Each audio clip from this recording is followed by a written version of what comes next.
بسم اللہ الرحمن الرحیم۔ السلام علیکم۔ 27 رجب شب معراج کی رات صرف ایک بار اس سورت کو پڑھ کر اگر سونے کا محل بھی مانگیں تو اللہ وہ بھی دے گا، کیونکہ یہ اتنی طاقت اور فضیلت والی سورت ہے۔ اگر اس کو پتھر پر بھی پڑھا جائے تو پتھر کو بھی سونا بنا دیتی ہے۔ ناظرین، 27 رجب شب معراج کی رات تمام مسلمانوں میں عبادت، ذکر اور دعا کے لیے بہت ہی خاص اہمیت رکھتی ہے، کیونکہ اس رات اللہ تعالیٰ نے اپنے پیارے نبی حضرت مصطفیٰ صلی اللہ علیہ وآلہ وسلم کو آسمانوں پر بلایا تھا۔ اس رات اللہ کا ذکر کرنے سے بے شمار روحانی فوائد حاصل ہوتے ہیں، اللہ کے قریب پہنچنے کا موقع اور دل کو سکون ملتا ہے۔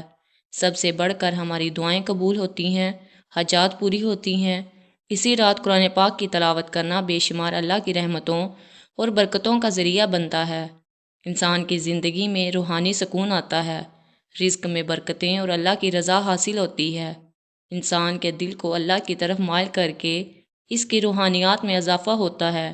جو بندہ اس رات قرآن پاک کی یہ سورت پڑھ کر اللہ تعالیٰ سے جس چیز کا سوال کرے گا یا دنیا کی جتنی بھی قیمتی چیزیں مانگے گا تو اللہ اسے ضرور عطا کرے گا، کیونکہ اس سورت کو پڑھنے کے اتنے بڑے فائدے ہیں کہ اگر آپ جان لیں تو پوری زندگی اس سورت کو پڑھنا کبھی نہیں چھوڑیں گے۔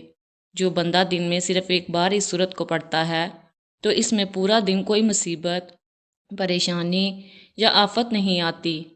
27 رجب یعنی شب معراج کی رات جب آپ اس سورت کو پڑھیں گے تو آپ خود سوچیں گے کہ آپ کیا کچھ حاصل کر سکتے ہیں۔ اگر آپ رزق کے حوالے سے پریشان ہیں تو اس سورت کی برکت سے اللہ غیب سے رزق دیتا ہے۔ اللہ وہاں سے رزق کے اسباب پیدا فرماتا ہے جہاں سے آپ کا گمان بھی نہیں ہوتا۔ جو اس سورت کو روزانہ بلا ناغہ پڑھتا ہے اس پر کوئی مصیبت، بیماری یا پریشانی نہیں آتی۔ تو ناظرین، اگر آپ بھی اچانک آنے والی مصیبتوں، پریشانیوں اور بیماریوں سے بچنا چاہتے ہیں تو اس سورت کی تلاوت ضرور کیا کریں، کیونکہ قرآن کی اس سورت کو اگر پتھر پر بھی پڑھا جائے تو یہ پتھر کو بھی سونا بنا دیتی ہے۔ اسلام کی تاریخ میں ایک بہت مشہور واقعہ ہے جو اس سورت کی کمالات کو ثابت کرتا ہے۔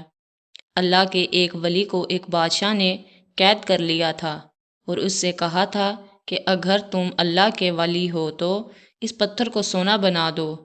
تو اللہ کے ولی نے اللہ کی مدد سے سورۃ مزمل کو پڑھا تو وہ پتھر سونے میں بدل گیا۔ یہ واقعہ اس بات کی گواہی دیتا ہے کہ سورۃ مزمل میں اتنی طاقت ہے کہ وہ پتھر کو بھی سونا بنا دیتی ہے۔ تو ناظرین، 27 رجب کی رات آپ بھی اپنی مراد، حاجت یا جو بھی آپ کا مقصد ہو اس کو دل میں رکھیں اور اپنے اللہ پر توکل رکھ کر سورۃ مزمل کو پڑھیں۔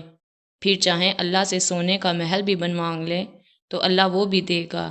جو بھی جائز حاجات ہوگی اللہ تعالیٰ پوری فرمائے گا۔ شب معراج کی رات بلکہ ہر روز اس سورت کی تلاوت کیا کریں۔ ہر مشکل، پریشانی اور مصیبت میں اللہ تعالیٰ بہت آسانیاں پیدا فرمائے گا۔ پورے یقین اور اللہ پر توکل رکھ کر اس سورت کو پڑھ کر اللہ رب العزت کی بارگاہ میں جس چیز کا سوال کریں گے انشاءاللہ آپ کو وہ ملے گی۔ اللہ تعالیٰ سے دعا ہے کہ اے میرے پروردگار، ہم سب کی تمام پریشانیوں کو دور فرما اور نماز قرآن پڑھ کر بہتر عمل کرنے کی توفیق دے۔ آمین یا رب العالمین۔ ناظرین، میری ویڈیو اچھی لگے تو لائک، شیئر اور میرے چینل کو ضرور سبسکرائب کر دینا۔ جزاک اللہ۔